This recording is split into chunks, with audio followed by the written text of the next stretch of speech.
and we can get the show on the road. All right, so it says the meeting is being recorded. All right, so hi everyone. Once again, my name is Megan. I work with Sawgrass Technologies. Thank you all so much for tuning in. I'm not sure if you tuned in last time.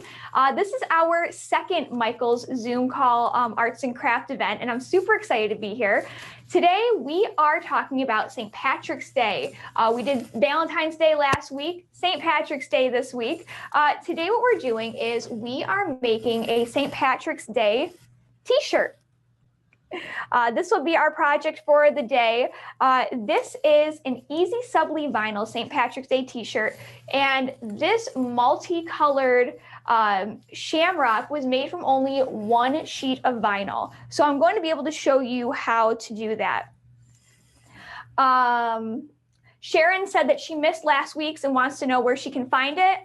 At Michael's Arts and Crafts YouTube channel is where you can go to find last week's project. It was a Valentine's Day pouch. But for this week, like I said, we are using one sheet of vinyl to make a multicolored shamrock for our t-shirt. For those of you that don't know, here at Sawgrass, we do have our own design platform. It is called Creative Studio. That is where we will be designing in today. So I'm going to go ahead and share my screen and take you into our design platform so you can see what we're. So this is Creative Studio. You can access it at sawgrassink.com and go to this Creative Studio button. It'll bring you here. I'm actually going to refresh the page because my guess is probably timed out. Okay, so Creative Studio. I am going to design on a blank canvas. We have hundreds of pre-measured out blank substrates that you can design on. We will be printing onto EasySubli Vinyl. So I'm going to be designing on an 8.5 by 11 sheet of paper, which is the same size as our EasySubli Vinyl. I'm going to go into designs, and this is where we house both free and premium designs. If you have a Sawgrass printer, you automatically get a free access to Creative Studio. Obviously, if you want even more, you can get a premium version of it. I'm not really going to talk about that much today, but I just wanted to let you know because we will be using a premium St. Patrick's Day design for today's class. So this is the design that we're going to be using, but as you can tell, it looks a lot different from our end product. We're going to be doing a lot of changes to this. I'm going to start off by selecting pieces of this rainbow and getting rid of them. I'm also going to get rid of 2 of these shamrocks. So these 2 elements are the only elements from the original design that we are keeping. What I'm going to do right now is select all and shrink this up a little bit. I want to get this lucky shrunk down. I'm going to unselect all. Then I'm going to work with this shamrock. So let me just minimize zoom here. I'm going to select this shamrock, go over to our design tool, our toolbox, and scale it up. As you can see with this scroll bar, I can only scale up so much, but I can take it by the corners and scale it up even more. So this is about the size that I want to be working with. It's a little bit more. So this is the size of the shamrock that we will be working with. And now what I want to do is I want to give it the effect of a rainbow. And in order to do this, what I'm going to do is keep my shamrock selected, head back into my toolbox, and click, and first I'm going to change it red. So I'm going to go to my fill color, and I'm going to make it a red. I'm going to make it a little bit darker here. Then I'm going to click it and go to duplicate. And it's going to duplicate the exact same shamrock at the exact same size. I'm going to layer it on top of the one that I already have and just decrease it a little bit. Now I'm going to go over to my color, and I want to make it more of an orange. So I'm just going to scale it up there and give it more of an orange effect. Now that's done. I'm going to duplicate this resize it just a little bit. Gonna make it yellow and reposition it right there. So as you can see, what I'm doing is I'm just selecting a layer, duplicating it, changing the color, and minimizing it to give it that shrinkage effect as we get closer and closer to the middle of our rainbow. So I'm going to duplicate this again. I'm going to change this to a green color. So I'll make this a little bit of a darker green. I'm going to move that. And what I'm going to do is, as you can see, my words back here are starting to get buried. So I'm just going to quickly put this aside so I can get that light. And I'm just going to move it down because I don't want to bury my words underneath my camera too much, because once there's too many layers, it's going to be a little bit too difficult to find. So I'm going to reposition this to the center. Move everything over. And see, they're pretty easy layers to work with, even though there are multiple of them. So we have a green. And now we have to go down to blue, Roy G. Biv. Oh, keep that green. I'm gonna duplicate that green color, shrink it just a little bit. Go over to blue. Gonna dull that blue down just a little bit. It's a little bit vibrant. And then I'm gonna duplicate one last time, shrink it, make it a purple color. So as you can see here, it has that layer effect. Now I want to put my word, my lucky, in of it. And as you can see, the word itself and the layer are detached from one another, which for our purposes is really good, because I do want to change this background color to be a little bit more of a darker green, just to kind of help the white pop a little bit more up against the shamrock here. And as you can see, it wants to automatically bury it in the background. So I have that background layer selected. I'm just going to bring it forward. And what it's happening is that outline is being pushed up forward above my design. As you can see here, the same thing. It wants to go behind all the layers. I'm just going to press bring forward, and it's going to bring that layer above everything else. So now there's my design, and it's pretty pretty simple. I know there's a lot to this. I'm going to shrink up this last layer just a little bit so you can see the blue a little bit better. It looks like a lot. I know traditionally with vinyl, this would be a lot of layering. There would be a lot of layering on this, but for our purposes here, it's only going to be one sheet of vinyl. So I have what I want. I'm going to plug in my printer. Just give me 1 second.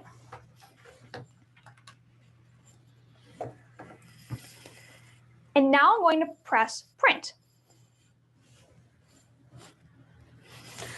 And I have my printer selected, the size of my paper. I'm going to choose heat transfer vinyl.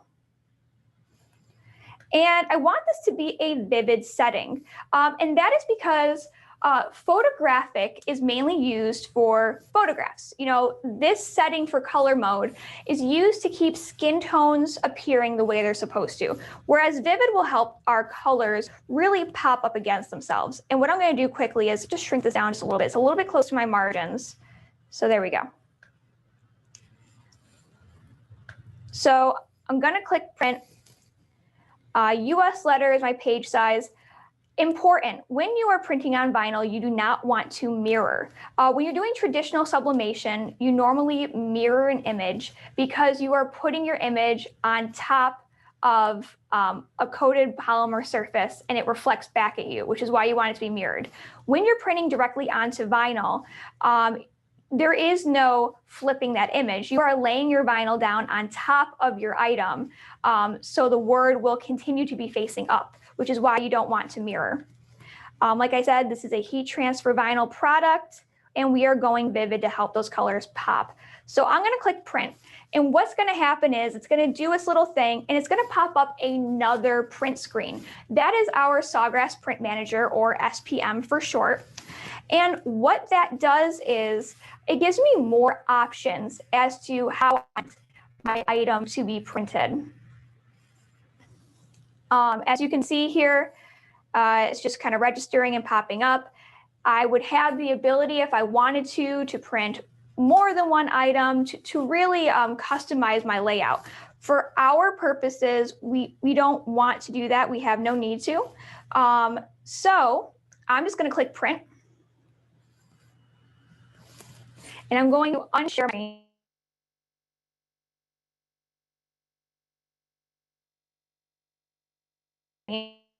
someone wants to know with Creative Studio, is there a way to get it to not time out? The answer is no, it runs on a 30-minute timeout loop. So just be aware of that when creating. Amber wants to know, how do I access the program? Sawgrassink.com. If you go in our head bar, you'll see Creative Studio, and you can access it there. Am I still sharing my screen? No, I don't believe I'm sharing my screen still. Anyone, are people still able to see my screen, or are we good? Just want to write in the comments. We're good. We are not sharing my screen. Perfect. Thank you all.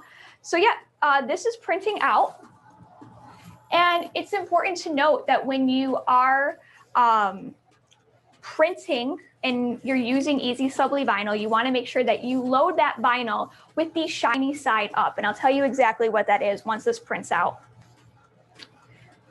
Because I'm not sure if anybody here is familiar with traditional sublimation. If you use traditional sublimation, you use traditional sublimation paper. And you would load that shiny side down, dull side up. We are printing directly onto a vinyl here. So the vinyl side is here. This back end is the adhesive side that the vinyl is currently sticking to. You want to load this shiny side up into the printer. So this side up, this side down. And I'm gonna let you all take a look. We have a close-up cam, and you can take a look at this design. And you might be looking at that going, wow, that design is looking a little dull. That's because that is how sublimation ink prints onto paper initially. It takes the proper time, temperature, and pressure for the colors to really pop with sublimation. So right now, and yep, Sharon wants to know, is this EasySubli ink? Yes, it is.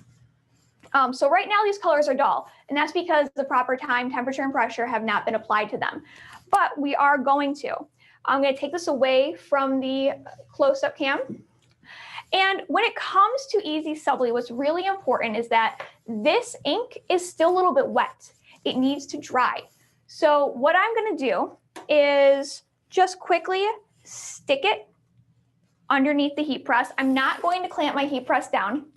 I'm just going to let the ink curate underneath the heat press. It's at 311 degrees. I'm just going to keep it under there for a few seconds. This is because if I were to touch the surface right now, it would start to bleed. It would start to run a little bit. And we're going to put this in our cutter. So it's going to have pieces of the cutter running on top of it, and we don't want it to start smearing. So I'm just going to let it sit and dry for a second.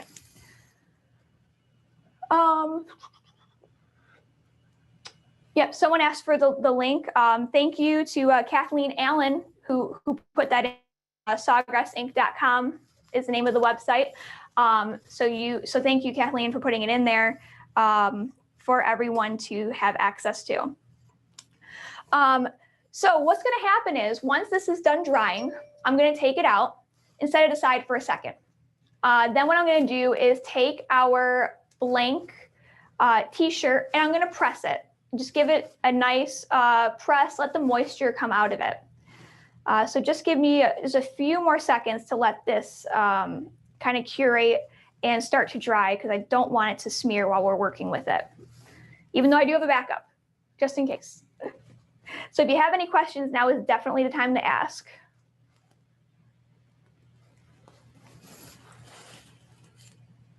All right. Just a few more seconds. Bernice wants to know how long does it take for it to dry? Like a minute, sometimes a little bit more. It's only at 311 degrees, which means it takes us a little bit more time. And you can normally tell how quickly it's drying by the colors. They will start to pop a little bit, even though the pressure has not been applied to it. But as you can see, Alex, if you don't mind, we're going to do another close-up here. The colors have already started to pop out because some heat has been applied to it. And I'm going to just pull that away. So we have our print. So now what I'm going to do is use the PixScan sheet from Silhouette. I'm sure a lot of you are Silhouette users. You're probably familiar with PixScan. I'm going to just take this here. And no, I'm not pressing it. I'm just using the heat press as another surface.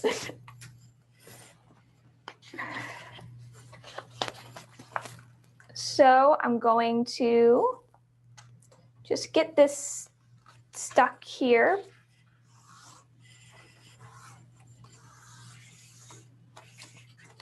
And I'm going to show it there. So you see it's on the PixScan surface here, all ready to go.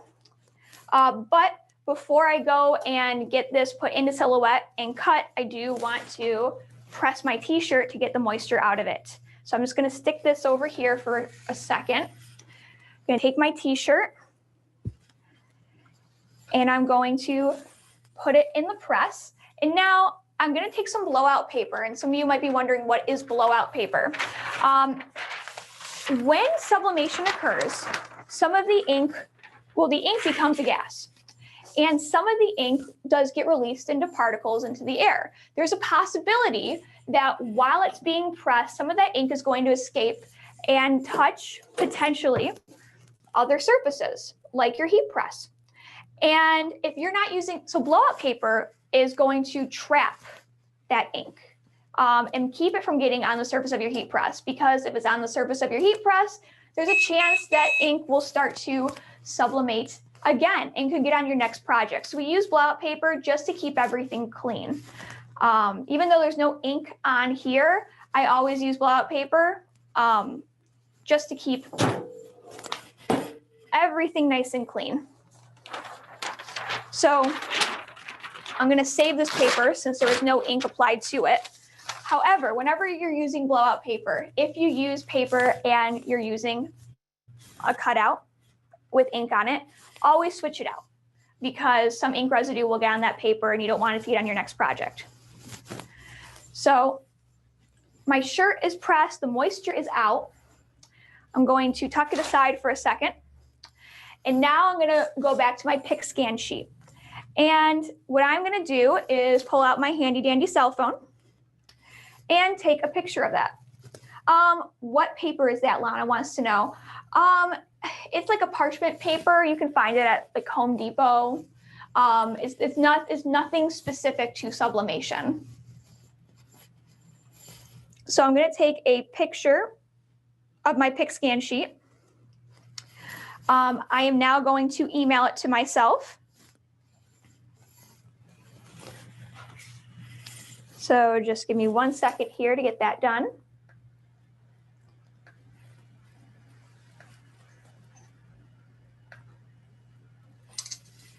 Let's see. Just gonna get that emailed over. Perfect. And it'll take just a second for it to get sent. I will not be sharing my screen during this part, just because I don't think anybody wants to see my cluttered email.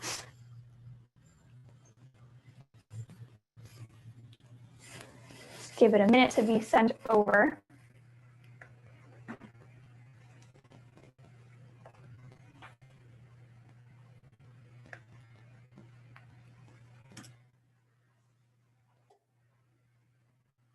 Taking a just a second.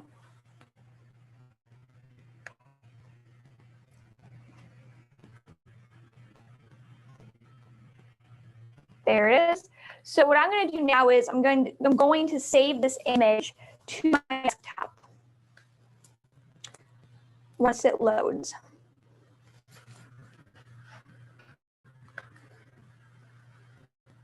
So save image, putting it on my desktop.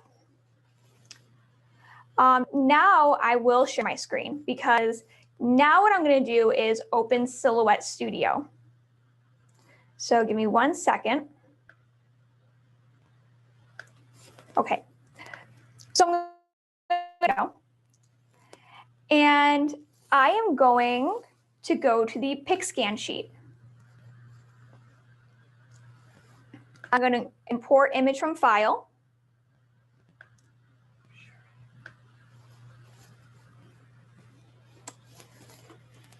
I'm going to continue.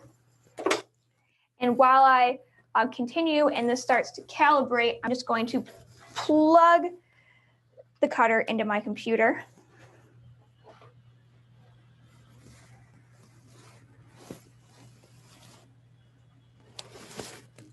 It's going to take a second. There it is. And I'm going to my the trace setting. I'm going to select a trace area.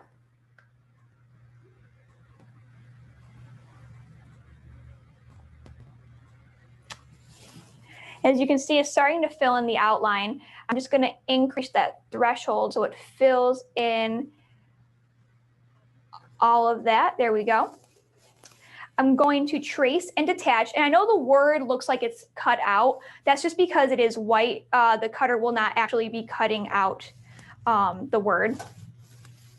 And now I'm going to go to send. And as you can see, we have a red outline that shows what parts will be cut out from this. And I'm going to head over. I'm going to stop sharing the screen for a second so you all can see. I'm going to head over here. And I'm going to load up my Cameo.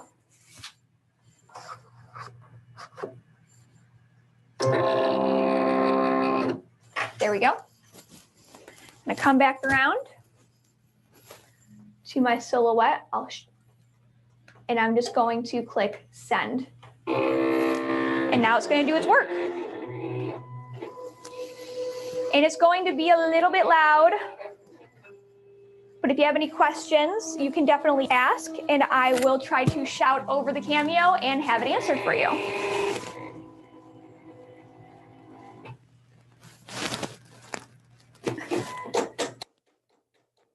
So this is going to do its cut thing, and then I'll use my hook and I will detach it from the back plastic piece. And then from there, it's super easy to just use the heat press to attach the image to the t-shirt.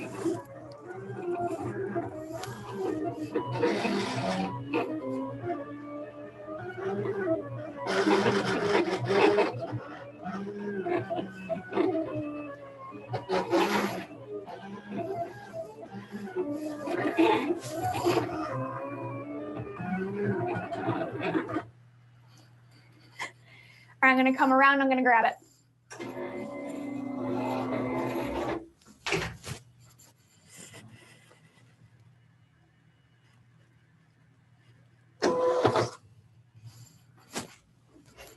Okay, so I've unloaded this and I have my item. I have my spare just in case, but I think we are all good to go here. And I am going to tear apart the vinyl from its backing here. Just give me a moment. Here we go. Someone said it sounds very musical. Yes, it does. Catherine is a little bit late. Catherine, thanks for joining us. Even though you were late, I feel bad that that you were late. So she wants to know where we got this picture. We got it. I made this in our Creative Studio. You can access Creative Studio at sawgrassink.com. And this, just so everyone knows, this video will be available within the next 24 to 48 hours on Michael's YouTube channel. So you can be sure to catch the replay of this on YouTube. That's Michael's Arts and Crafts YouTube channel. And to see this again, or if you were late, you can catch it there as well. So I've peeled away the outer edge of this. Now I need to peel away the actual design here. Just give me 1 second to grab my hook.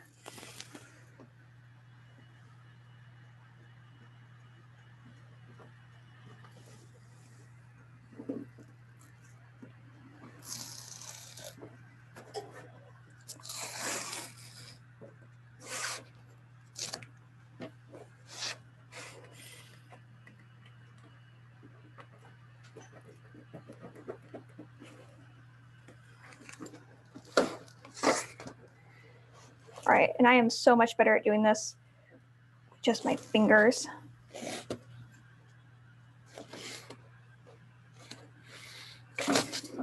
Whoop.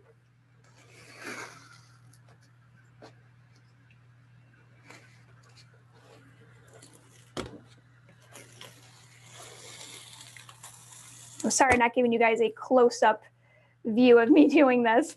I think you get the gist of it. So there we go. All right, so there it is. And I'm just gonna hold it out here for the close-up cam as well. Do we have that set up? Perfect. All right, just gonna lay it down there so you guys can take a good look at that. Move it up there. So that's what it looks like all cut out. So now all that's left to do is to adhere it to our t-shirt. So I'm going to grab my shirt. I'm going to lay it in our heat press. And now I'm going to take the cutout and I'm just going to lay it on top of the shirt in the area that I would like it to be. Just in the middle here. So I've got this laid down, kind of like in the center of the chest area. I'm going to take my blowout paper. Again, like I said, this had no ink on it, so I'm reusing it. Taking my blowout paper, smoothing it over the top. And now I'm going to press this at 311 degrees for 15 seconds. And I am using a light to medium pressure for this. Now, if we were using, this is a cotton shirt. And that's the important thing to note, because traditional sublimation does not bond to cotton. Traditional sublimation bonds to polyester and polymers. So the reason that we're able to achieve this is because we sublimated onto vinyl and then put that vinyl onto a cotton shirt. You cannot do traditional sublimation on cotton. So this is our workaround. Traditional sublimation works best with light colored polyesters. And here is our finished product.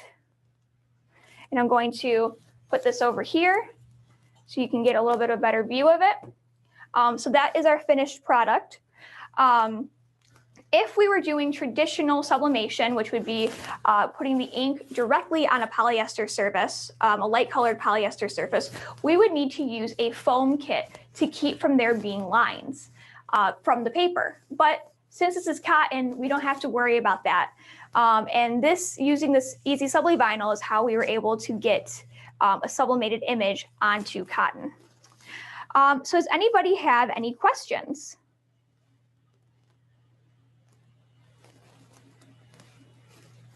No, no questions? Okay, well, I'll let you think of any questions that you may have. Again, we press this at 311 degrees for 15 seconds. Moving forward, though, we'd love to see some of your projects. You can share with us and Michael's any of the projects you're working on using the hashtag #MakeItWithMichaels. You can also follow us on social media. You can find us at Sawgrass Ink. That's Sawgrass INK.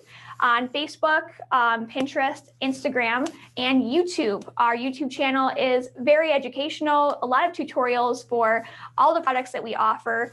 You can also go to our website, sawgrassink.com, and go to our Sawgrass Academy. That is where you can get free tutorials on everything from sublimation in general to all the products that we offer. Looks like we do have some questions. Can you show the vinyl sheet, please? I'm assuming you might want to know the vinyl before it's been used. Let me just pull that out. So this is what EasySubli Vinyl looks like. It looks like paper, it feels like vinyl. You can feel the surface, it is bumpy. On the back is the plastic coating. You would load this into your printer with the plastic coating up and the face of the vinyl down. Someone asked, does it feel like vinyl? The answer is yes. Unlike traditional sublimation, you can feel this on your shirt. If I were to touch this surface right now, I can feel that there is a difference between the shirt itself and the actual design. With traditional sublimation, you don't feel that difference because the design is baked into the coating of your shirt. So yes, it does feel like vinyl. Christy wants to know where the replay of this will be. You can find this replay at the Michael's Arts and Crafts YouTube channel. And like I said before, you can find us on YouTube, Sawgrass Ink. On Facebook, I do weekly Facebook Lives every Wednesday at 3 p.m. Eastern Time, so you can catch me making more products there. And we also have a podcast, which is kind of cool. It's called Ink Differently. It can be found on iTunes, iHeartRadio, Spotify, SoundCloud, Stitcher, and TuneIn. We just released a new episode today. We talk to people who have a sublimation business and how they've gone about being successful. It's pretty interesting, and I've talked to a lot of amazing people. So be sure to check that out. Someone said it looks so easy. Why is it you can print so many different colors instead of printing multiple colors at one time and then layering them? May, the reason we can do that is because the ink lays down all the color at once. So it's just one sheet of vinyl that's been printed on. So we are literally making an item, printing it onto this vinyl, adhering this vinyl to the shirt, and it's done. So that's why it's very easy, and why we're able to achieve so many different colors using only one sheet. So how long does it last? It will last pretty much forever. When it comes to sublimation, you don't have to worry about any scratching, fading, or peeling. Obviously, this is vinyl, so the wear and tear on it is a little bit different than traditional sublimation. After a while, you probably might get some cracks, but not any fading. So it lasts a very long time. May says this is cool. Yes, it is very cool. Special laundry needed. Gail, that is a fantastic question. No special laundry needed for this. You can wash this like a regular shirt because the ink is cooked into that coating. So the coating of this vinyl is polyester. So the ink has been trapped into those polyester molecules, and they won't escape even if you do wash it. So you're fine there. And it's important to know when it comes to sublimation in general, like I said, it binds to polymers. So if you're trying to sublimate something, maybe like a 50-50 polyester shirt, you will see some fading because only 50% of that ink is sticking to the surface of your shirt. So the more polyester you have in an item, the better it is. Someone wants to know where you can get this vinyl. Michael's Arts and Crafts does sell Sawgrass printers and the vinyl that goes with it. So Michael's Arts and Crafts is where you can find it on their website, I believe. Okay, any other questions? We will be back doing another project next week. I actually have, I can give you a sneak peek at what it looks like if you do want to tune in. The sign-up sheet is already online. It will be next Monday at 6 p.m. Eastern time. Let me grab that project. Alex, I believe it's actually in that bag right there. Up below there. Yep, right there. It's the bag. Yep, that white bag. So we are doing something a little bit different next week. We've been working with the EasySubli Vinyl the past 2 weeks. Next week, we are going straight sublimation. We are sublimating onto an actual polyester surface. We will be making children's art bags. So this is not using vinyl. This is a 100% polyester bag. We're going to be taking sublimation paper and baking the design right into the bag. So as you can see here, that this feels completely like the bag. There is no vinyl on this. This is baked into the surface. So you can tune in next week on Monday at 6 p.m. The sign-up sheet is already available if you want to learn how to make this child's bag. Let's see, it's cool. May wants to work on her technique. She has to tell her mom, that's cute. So May has a great question. She wants to know about how much money it costs. It depends on where you buy. I'm not sure how much Michaels is selling all of this for because I'm sure they have some sort of bundle going on. I would go on the website and check it out. Like I said, because everybody who sells our products sells it a little bit differently. So if you go on michaels.com, I'm sure you can learn more about that. All right, well, thank you all so much for tuning in. Like I said before, tune in on Wednesdays on our Facebook page if you want to learn some more projects. And we will see you on Monday at 6 p.m. if you're interested in tuning in. And I will hand it back to Hamia. Bye, everyone. Thanks, everyone, for joining us. Bye.